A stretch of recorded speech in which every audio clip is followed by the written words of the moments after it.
আজকে মুন্সিগঞ্জে বিশাল বড় ল্যাংটার মাজারে নৌকা রিজার্ভ করে যেতেছে। আসলে ভাই যারা মাজার পূজারে করে মাজারে যায় এরা মাজার ভক্ত ঠিক আছে, কিন্তু মাজার আল্লাহর অলির দরবার, কিন্তু আমরা সবাই মানি এটা।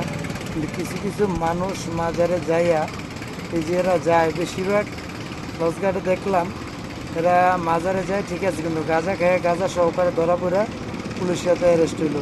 তখন ভিডিও করতে পারে নাই, এখন আসলাম ভিডিও করে নিলাম।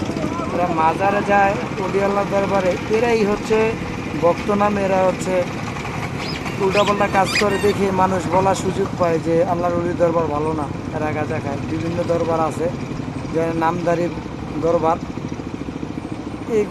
এগুলো কম হয়, কিন্তু এই যে কিছু কিছু ওরেজ আছে নামদারি, এরা ভুলভাল কাজ করে দেখে মানুষে বুঝে মাজার খারাপ। আসলে মাজার খারাপ না, আমরা কিছু কিছু মানুষ আকাম কুকাম করি বিদায় আমাদের খারাপ বলা হয়।